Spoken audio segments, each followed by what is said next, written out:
मैं सलीम पटेल वाहेगांवकर, राष्ट्रवादी कांग्रेस पार्टी का महाराष्ट्र का उपाध्यक्ष शरद चंद्र जी पवार गढ़ का होने की वजह से अपील कर रहा हूं तमाम मुसलमानों से कि आज वक्फ बोर्ड की प्रॉपर्टी का अगर तुम कहीं इस्तेमाल कर रहे हो तो सही तरीके से इस्तेमाल करके उसको वक्फ बोर्ड को वक्फ फंड भरिए, उसको कहने के आगे ले जाइए।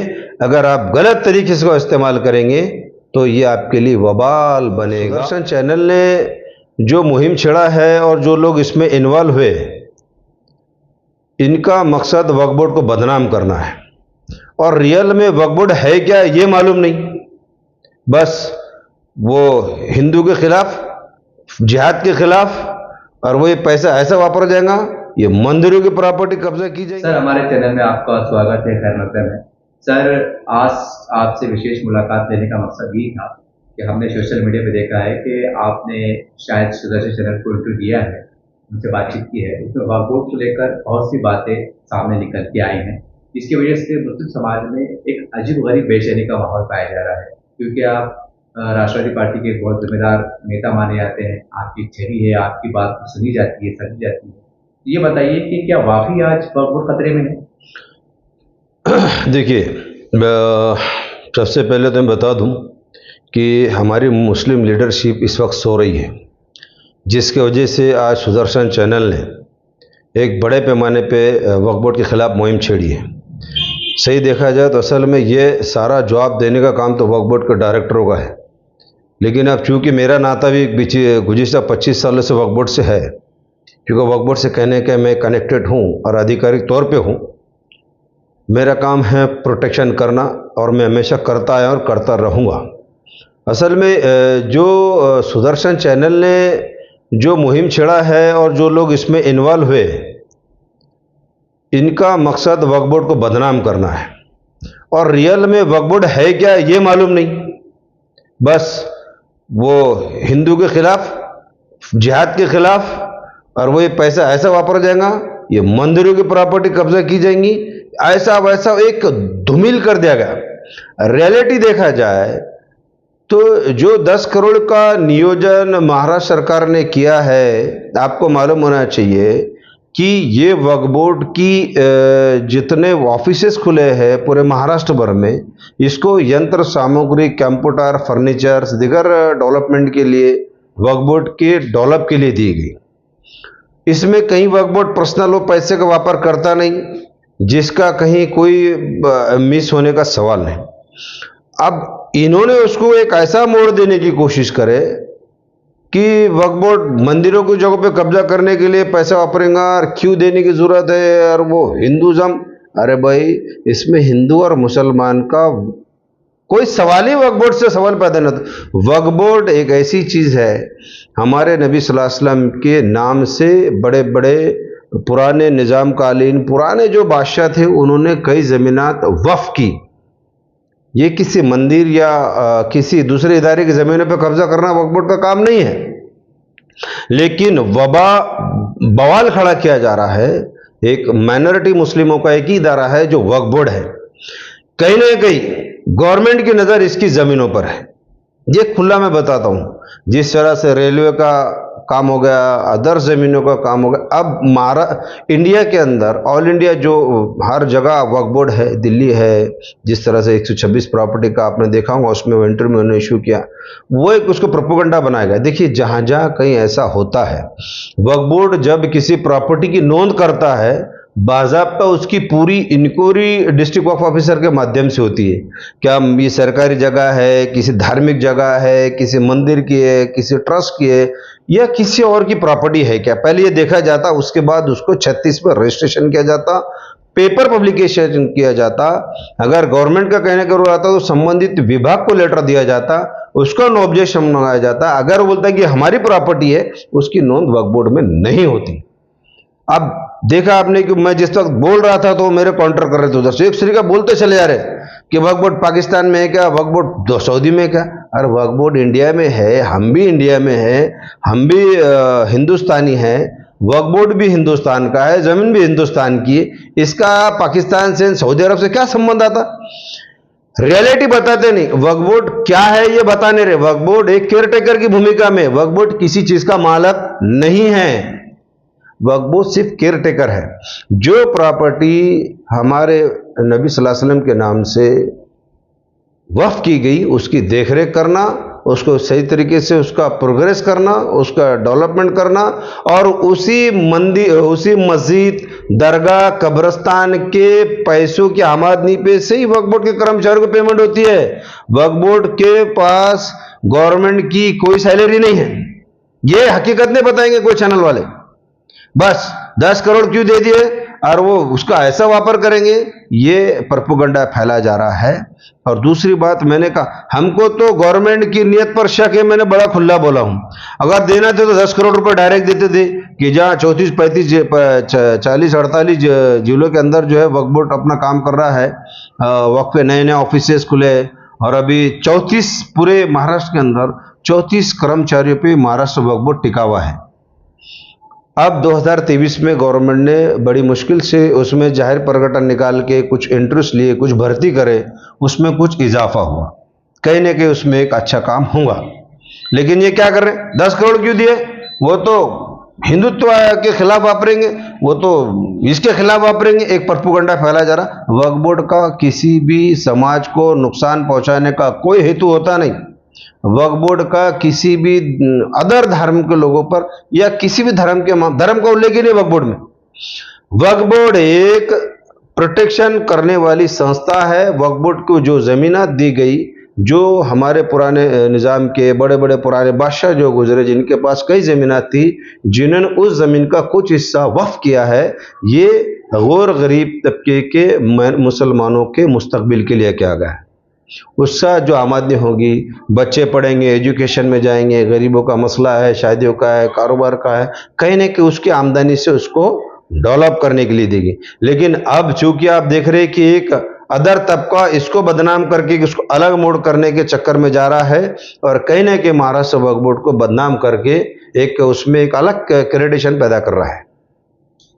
सर, ऐसा आपने कहा कि वक्फ बोर्ड को जो है तो गरीब मुसलमानों के फलाह बहबूद के लिए दिया गया, तो आपको लगता है कि वक्फ बोर्ड की स्थापना जब से हुई आज तक वाकई जो वक्फ के जिम्मेदार थे, वो लोग अधिकारी बोलिए, मेम्बरान बोलिए, उन्होंने वाकई ईमानदारी से काम किया और गरीब मुसलमानों को फायदा मिला? सर नहीं, ये बात में कोई शक नहीं कि सही तरीके से फायदा नहीं मिला, इसको सच बोलने में कोई अड़चन नहीं। कुछ हद तक स्कॉलरशिप के पैसे दिए जाते थे वक्फ बोर्ड के, लेकिन कहीं ना कहीं उसमें भी थोड़ी धांधलियाँ हुई है, जिसकी बाद में इंक्वायरी भी हुई और जो है बहुत सारे मामले सामने आए। देखिए, वक्फ बोर्ड पूरी तरह से सही तरीके से चल रहा है ये भी मैं दावा नहीं कर सकता हूँ। वक्फ बोर्ड के कर्मचारियों की, कुछ अधिकारियों की मनमानी की वजह से वक्फ बोर्ड आज बदनाम है, इसमें कोई शक नहीं है। अगर मुझसे कोई चैलेंज करता है तो मैं उससे डेबिट करने के लिए तैयार हूं, क्योंकि मैं भी 19 साल से बैठा हूं वक्फ बोर्ड के पूरे कामकाज को देखते हुए। आपको मालूम होना चाहिए कि पिछले गुज़िश्ता समय 2007 में माननीय माजी मुख्यमंत्री विलासराव देशमुख ने भी 10 करोड़ का नियोजन दिया था कि भाई कम से कम वक्फ बोर्ड को डेवलप किया जाए मैजिद साहब की बदौलत, और उसमें से 4 करोड़ रुपए मिले थे, जिसमें फर्नीचर, कंप्यूटर्स वगैरह खरीदने के लिए। लेकिन जब इतनी बड़ी धांधली होती है, सारे जग को मालूम है, पूरी दुनिया को मालूम है, टाइम्स ऑफ इंडिया ने मेरे इसमें मैटर को छापा था कि वो फंड का दुरुपयोग हुआ था। वो मैंने माल बाद में पकड़ा हूँ, बाद में केसेस हुए उसके अंदर। इसमें कोई शक नहीं कि वक्फ बोर्ड के कुछ अधिकारी की वजह से वक्फ बोर्ड बदनाम है। और वो 4 करोड़ के बाद वो 6 करोड़ का क्या हुआ, आज तक उसका कोई अता पता नहीं है। ये भी मैं आपके माध्यम से क्लियर करता हूँ और ये आगे भी बात आने वाली। ऐसा होता है, नहीं होता ऐसा नहीं। 14 साल बीतने के वनवास के बाद अब ये 10 करोड़ का नियोजन हुआ है इसमें शिंदे सरकार में, जिसमें कि भाई वक्फ बोर्ड के आधुनिकीकरण के लिए दिया गया जी। अब उसमें 2 करोड़ का पहला टारगेट है कि भाई 2 करोड़ पहले देंगे, वो भी नागपुर में अधिवेशन होगा, वो तमाम चीजें होंगी, वो सब। उसके बाद अभी जो है क्या बोलेंगे, अभी पानी आया नहीं लेकिन पहले पुल बनना शुरू हो गया, विरोध करना शुरू हो गया इसको। तो ये कहीं ना कहीं एक मुझे शक है गवर्नमेंट की नजर पे। हो सकता है कल गवर्नमेंट ना आए तो फिर हो गया 8 करोड़ रुपए का, फिर कहाँ है उसका कोई आता पता नहीं। 2 करोड़ का लॉलीपॉप दें, 10 करोड़ की घोषणा हो गई। तो ये कहने की एक हमको भी सरकार की मंशा पर शक है। इसलिए मैं बड़ा खुलकर बोलता हूं कि वक्फ बोर्ड को पहले समझिए, सोचिए, उसके बाद इसके ऊपर एलिगेशन करें। ये एक अभी मैं आपको बताता चलूं कि इसमें तमाम मुस्लिम लीडर्स वो किसी भी पार्टी से ताल्लुक रखती है। देखिए, मैं राष्ट्रवादी का हूं, शरद चंद्र जी पवार गढ़ का हूं, अदर्स जो भी जिस फील्ड में काम करते हैं मुस्लिम लीडर्स, उन्होंने कहीं ना कहीं वक्फ बोर्ड को बचाने की तहरीक में आगे आना चाहिए। वरना कल आप देख लेना, मेरी बात को लिख के ले लीजिए, आज वक्फ बोर्ड में जो डायरेक्टर बॉडी है ये कल खत्म कर देंगे, इनकी मंशा है। आप मेरी बात ध्यान ले लेना, कल एक भी डायरेक्टर न रहेगा वक्फ बोर्ड में, आयोग बनेगा और कमीशन आके बैठ जाएगा हज हाउस में, सारे वक्फ बोर्ड के डायरेक्टर बाहर, ये हो जाएगा, ये पॉलिसी बन रही है। तो इसमें सभी लोगों ने आगे आना चाहिए कि जो वक्फ बोर्ड को 95 एक्ट के तहत चल रहा है उसको सही तरीके से चलना चाहिए। जहां इंक्रोचमेंट हो रहा है वहां उसमें एक इन्होंने अतिक्रमण पथक बनाना चाहिए। मेरी मांग बहुत दिन पहले से मैंने किया हूं, लगभग 10-15 साल से मैं इसमें लड़ रहा हूं। हमारी सरकार थी जब, आज हम अलग गट के बन गए, लेकिन मैंने तब भी बोला था कि जिस तरह से हर डिपार्टमेंट में अतिक्रमण पथक है वैसा वक्फ बोर्ड भी बनाइए ना, इनक्रूजर निकालने के लिए, टैक्स वसूल करने के लिए। ये गवर्नमेंट इस पर ध्यान नहीं दे रही है। आज अगर अतिक्रमण पथक का अगर स्थापना वक्फ बोर्ड होगी तो मैं बताता हूं कि इसमें करोड़ों रुपए की प्रॉपर्टी निकल सकती है। कई बिल्डर्स ने औरंगाबाद शहर में कब्जे कर लिए, कोई बोलने को तैयार नहीं, बस एक नोटिस जारी 54 की वो कार्रवाई होती है, वो लिटिगेशन चलता है, वो चलते रहता। महाराष्ट्र वक्फ बोर्ड की कई प्रॉपर्टी, जिसमें 22 प्रॉपर्टी ऐसी है जिस पर गवर्नमेंट के ऑफिसेस है, यही 6 ऐसे पूरे महाराष्ट्र भर में ऑफिसेस है। अगर जिस तरह से पहले मीटिंग में तय हुआ था कि भाई ठीक है, वक्फ बोर्ड की जो प्रॉपर्टी पे महाराष्ट्र शासन के ऑफिसेस है उनको किराया वक्फ बोर्ड को देना चाहिए कम से कम, ताकि उनका डेवलप हो सके। अगर महीनों में अगर देखा जाए, जिस तरह से अगर महाराष्ट्र शासन ने कि अगर कभी ऑफिसेस का किराया अगर कभी आ गया ना, हजारों करोड़ रुपए की आमदनी हो जाएगी वक्फ बोर्ड को, भीख मांगने की जरूरत नहीं पड़ेगी वक्फ बोर्ड को कि भाई शासन ने पैसा देना चाहिए। लेकिन ये होता नहीं, इंप्लीमेंट होता नहीं, कोई उसकी फॉर्मेलिटी करने को तैयार नहीं, कोई ऐसा प्रस्ताव भेजने को तैयार नहीं है। हबीब फकीह साहब के टाइम में ये प्रस्ताव पारित हुआ था, पूरे डायरेक्टर ने मिलकर उसमें एक प्रस्ताव दिया था गवर्नमेंट को, और गवर्नमेंट में उसमें बाज़ाब्ता डिविजनल कमिश्नर और उसमें मीटिंग भी हुई थी जी कि हाँ भाई ये प्रॉपर्टी का कहने के किराया वक्फ बोर्ड को कुछ हद तक जाना चाहिए। बाद में वो टाटा फिश वो बाड़ी खत्म हो गई, दूसरी कई बाड़े आ गई, उस पर कोई इंप्लीमेंट नहीं। अगर किराया अगर कभी ये दे दे गवर्नमेंट के ऑफिसर्स का, तो मैं बताता हूं ये 1000 करोड़ का जो बता रही गवर्नमेंट 100 करोड़ का या 10 करोड़ का या 50 करोड़ का ये बताती है ना, ये बोलने की जरूरत नहीं। वक्फ बोर्ड का नहीं इतना पैसा रहेगा, गवर्नमेंट को वक्फ बोर्ड से लेना पड़ेगा, इतनी आमदनी हो सकती अगर सही तरीके इसका इन्होंने समीकरण करें। लेकिन वक्फ बोर्ड के कुछ अधिकारी की वजह से, कुछ डायरेक्टरों की वजह से ये सब मामला टाटा फिश हो रहा है, और वक्फ बोर्ड कहीं ना कहीं खस्ता हालत में जा रहा है, पीछे होते जा रहा है, आगे नहीं जा रहा है जी। ये आगे नहीं जा रहा है, पीछे होते जा रहा है। अब जिस तरह से ये माहौल उठा, ये आवाज उठी 10 करोड़ क्यों दिए, फलाना का वापरेंगे, वो ऐसा हो जाएगा, वो यूं हो जाएगा, इस पर एक डायरेक्टर का स्टेटमेंट आपको दिखेगा नहीं, कोई बोलने को तैयार नहीं। हमारे सामने बातें हम तो खुलकर बोलेंगे, और खुलकर वही आदमी बोल सकता है जिसके अंदर इस इदारे को लेके कहीं ना कोई हमदर्दी है। ये मेरा मकसद है कि वक्फ बोर्ड को बचाना चाहिए, सारे मुस्लिम लीडर्स ने आगे आना चाहिए। सर सवाल है, जब इतने बड़ी बड़ी बातें या आरोप लग रहे हैं तो वक्फ बोर्ड के जो बड़े बड़े मेंबरान हैं, वक्फ बोर्ड के जिम्मेदार हैं, काफी ताकत भी रखते हैं, असर भी रखते हैं, तो फिर ये गवर्नमेंट से मौसम नुमाइंदगी क्यों नहीं करते, नंबर 1, और वक्फ पढ़ने की कोर्ट का दरवाजा क्यों नहीं खटखटाते? बराबर सवाल है आपका। देखिए, मैंने कहा ना कि वक्फ बोर्ड के जो मेंबरान्स होते हैं, ये अगर इत्तेफाक राय से अगर काम करना चाहेंगे ना, तो मैं बताता हूं वक्फ बोर्ड को गवर्नमेंट के पैसे की भी जरूरत नहीं है। लेकिन ये खींचातानी की वजह से आपको मालूम होना चाहिए कि पिछले 15 साल से जी वक्फ बोर्ड में प्रॉपर फुल मुख्य कार्यकारी हद पर भी अभी तक कोई अधिकारी बैठा नहीं। प्रभारी आ रहा है, प्रभारी टिक रहा है, प्रभारी निकल जा रहा है। तो ये जो अधूरी नैया पर जो सवार होके जो सीओ को भेजा जाता है गवर्नमेंट की तरफ से, महीना 6 महीने साल भर हुआ कि वो गया, फिर प्रभारी संभाला, तो ये प्रभारियों का जो ऑर्डर होता है या बोर्ड कोई ठराव पास करता है, अगर वो ठराव को पास करने के बाद अगर प्रभारी के सहन से अगर कभी कोई ऑर्डर निकलती और उसको अगर किसी ने चैलेंज करा तो वो भी उड़ जाता है, तो इंप्लीमेंट ही नहीं हो रहा ना। जब तक फुल फ्लेश मुख्य कार्यकारी अधिकारी वक्फ बोर्ड को मिलेगा नहीं, एडिशनल रैंक का, डिप्टी कलेक्टर रैंक का, मंत्रालय सचिव दर्जे का, तब तक वक्फ बोर्ड के अंदर सही तरीके से काम नहीं हो रहा। ये बहुत बड़ी पॉलिसी है। इस पे डायरेक्टर एक जगह नहीं आते। मैं सारे डायरेक्टर को जानता हूं। 19 साल के इतिहास में मैंने पूरे डायरेक्टर को देखते बैठा हूं। सब अपना अपना ग्राउंड कैसा मजबूत करना, कैसा क्या करना, वो अपने अपने इसमें चलते। इत्तेफाक से अगर 4-5 अगर डायरेक्टर एक जगह आते, अब 11 की बॉडी रहती है तो 4-5 क्या करेंगे, तो कहीं ना कहीं यूनिटी बेस पर काम नहीं हो रहा है। तो देख ले रहे इनकी ये मनमाने रवैये से या कहीं की अपने नाइत्तेफाक की वजह से वक्फ बोर्ड के अंदर का जो ये बॉडी का विषय है, कार्यकारी मंडल का जो विषय है, ये खत्म हो जाएगा। एक कमीशन आके बैठ जाएगा और सब आने वाले डायरेक्टर, रहने वाले डायरेक्टर सब घर को जाने वाले, ये आने वाला है करीब। सर, आज समाज के अंदर, मुस्लिम समाज के अंदर कई लोग ऐसे हैं गुर्बत के मारे जो किराए घर में रहने को मजबूर हैं। क्या आपको लगता है सर कि वक्फ बोर्ड के मेंबरान अगर पूरी ईमानदारी से हुकूमत से नुमाइंदगी करें और जो एक्ट में अगर बदलाव करने की हम एक अच्छे अंदाज से कोशिश करें, तो क्या मुमकिन है कि हजारों गरीब मुसलमानों को वक्फ के जरिए तो बचाया जा सकता है? ऐसा कानून में प्रावधान हो सकता है सर, कोशिश करें तो?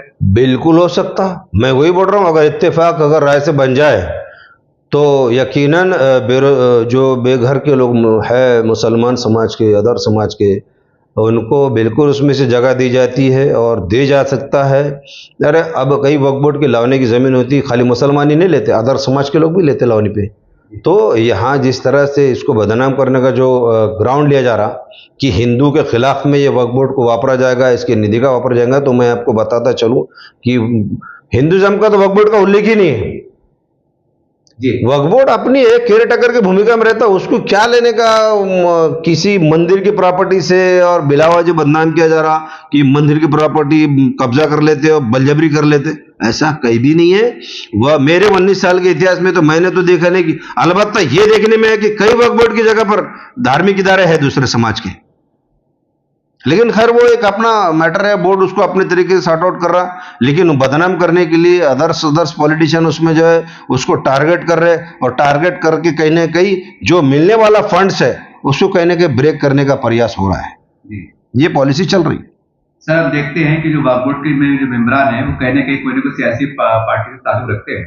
सवाल ये है कि जैसा वो यानी अपनी सियासी पार्टियों के लिए ये इलेक्शन के दौरान जैसा एक जद्दोजहद करते हैं, मेहनत करते हैं, आक्रामक होकर काम करते हैं, तो उसी आक्रामक के साथ, पूरी मेहनत के साथ वो वक्फ बोर्ड में काम क्यों नहीं कर पाते? इसकी क्या वजह हो सकती है? यही तो बोल रहा ना मैं। इसके लिए पहली बात तो इंसान वक्फ बोर्ड का डायरेक्टर जब बनता है तो उन्हें इस बात को ध्यान रखना चाहिए कि वक्फ बोर्ड की प्रॉपर्टी है और ये हमारे मोहम्मद सल्लल्लाहु अलैहि वसल्लम के नाम से वक्फ की हुई है। इसका कहीं भी गलत इस्तेमाल होना नहीं चाहिए। गलत इस्तेमाल होगा तो कहीं ना कहीं इसके लिए उसका वबा तुम्हारे आंग पे आएगा। अब ये जो आपस की जो खींचातानी होती, वो ही वजह से वक्फ बोर्ड आज बदनाम है। इत्तेफाक राय से वक्फ बोर्ड नहीं चलता। एक ठराव पास होता तो दूसरे मीटिंग में उसको क्लोज कर देते, डिफर कर देते। इत्तेफाक राय से जिस दिन काम वक्फ बोर्ड का होगा, मैं बता रहा हूँ ना आपको, उस दिन अभी बताता हूँ ना, आप देखेंगे कि जिस वक्त कार्यकाल था हबीब फकीह साहब का, अदर्स जो डायरेक्टर थे उसमें, उस पीरियड में कई मस्जिदों का रजिस्ट्रेशन बराबर तरतीब से हुआ। उसके बाद शेख साहब आए, बहुत वादावादी हुई, उसमें फिर जो है तो कुछ रजिस्ट्रेशन हुए, तो रजिस्ट्रेशन की कार्रवाई पेंडिंग, स्कीम की कार्रवाई पेंडिंग, चेंज रिपोर्ट की कार्रवाई पेंडिंग, इलेक्शंस के मैटर्स के पेंडिंग। तो ये पेंडिंग रखने की वजह ये रहती है कि आपस में डायरेक्टर खींचातानी करते, ये मेरे पार्टी का है, वो मेरे पार्टी का है, इसको बाद में देखेंगे। कहीं कहीं तो ऐसा भी होता है कि तुम अच्छे से मैनेजमेंट कर रहे, लेकिन अब मैं उस पर डायरेक्टर बन गया, मैं किसी दूसरे पार्टी का, तो मैं अपने लोग लाकर तुमको बिठा दे रहा हूं, तुम्हारा। ऐसा भी होता है, ऐसा नहीं कि नहीं हुआ, बहुत जगह हुआ, एलिगेशंस हुए, क्रॉस होता, बहुत मैटर आते। लेकिन वक्फ बोर्ड के डायरेक्टर जिस दिन इत्तेफाक राय से बैठ जाएंगे और फुल फ्लेज डिसीजन मुख्य कार्यकारी अधिकारी वक्फ बोर्ड को मिल जाएगा, यकीन मानो वक्फ बोर्ड का काया पलट होने में देर नहीं लगेगी। लेकिन ना हो रहा। अब वक्फ बोर्ड का मैटर ऐसा होगा ना, फुल फ्लेज सीओ नहीं होने से टेम्पररी सीओ आता है। अब उस पर हमारे अभी प्रभारी सीओ है, उनको भी हाईकोर्ट ने कुछ बंदिशें डाल दी, तो वो भी अपने दायरे में काम कर रहे हैं। तो अब काम वक्फ बोर्ड का होगा कैसा? तो उसको फुल फ्लेज सीओ जब तक मिलता नहीं, तब तक वक्फ बोर्ड का विकास होता नहीं। इतने पावर होते हैं चीफ एग्जीक्यूटिव ऑफिसर को वक्फ बोर्ड की कि अगर कभी किसी डायरेक्टर ने मीटिंग में अगर कोई ठराव गलत ले लिया तो उसको कैंसिल कर सकता हूँ, उसको अमेंडमेंट उसको वापर नहीं कर सकता, बोलते गलत है। लेकिन आप प्रभारी सीओ को ये वो मालूम रहता है कि भाई मैं खुद टेम्पररी बैठा तो मैं इनको कहां से खिलाफ बोलूं, वो हो जाता काम। सही तरीके का काम नहीं होने की वजह से, सही तरीके से नुमाइंदगी नहीं होने की वजह से वक्फ बोर्ड आज बहुत पीछे चला जाता जा रहा है, और कहीं ना कहीं इसके ऊपर जो है एक बदनामी का दाग लगने की कोशिश और प्रयास जारी है। तो इसको देखते हुए मैं फिर ये बोलना चाह रहा हूं कि मैं किस पार्टी से ताल्लुक रखता वो मत देखिए, लेकिन आप तमाम जो पॉलिटिशियन हैं, मुसलमान हैं, उन्होंने कहीं ना कहीं वक्फ बोर्ड को किसी तरह से बदनामी से बचाने के लिए, ठीक है, ये ज़माना तो बदनाम ही का ही है चल रहा है आजकल, और इसीलिए बदनाम किया जाता है कि वो अच्छा काम करता है। जी। बदनाम किसको किया जाता है? जो अच्छा काम करता है। अब वक्फ बोर्ड की पॉलिसी अच्छी निकल रही है, अच्छे काम चल रहे हैं, तो कहने के उसको अब ये किसी तरह से ऐसा जातिवादी रंग देना, धार्मिक का रंग देना, उसको बदनाम करना, कहने के फंडिंग को रोकना, कहने के उसके आने वाले जो अच्छे दौर का काम है उसको कहने के रोकने का प्रयास शुरू है। सर का आगे सवाल ले लेते हैं कि ऐसा आरोप रखते हैं कि ज्यादातर वक्फ बोर्ड की तबाही, क्योंकि आप सेकुलर पार्टी का आरोप रखते हैं, सेकुलर पार्टी का जब भी दौर इक़्तिदार रहा ऐसे इल्जामात लगते हैं कि आप मतलब सेकुलर पार्टी के दौर इक़्तिदार में ही वक्फ बोर्ड की तबाही हुई। कहाँ तक सही मानते इसका? हुई ना, नाकारा थोड़ी जाएगा, बिल्कुल सही बात है। देखिए, मैं बता रहा ना कि जब किसी पार्टी की वक्फ बोर्ड में सत्ता बनी है तो कहने के खींचातानी का मामला रहा है, और कहने की थोड़े बहुत 19-20 के ठहराव हुए हैं, लेकिन बाद में वो मैटर कोर्ट में गए और वो पेंडिंग हो गए हैं।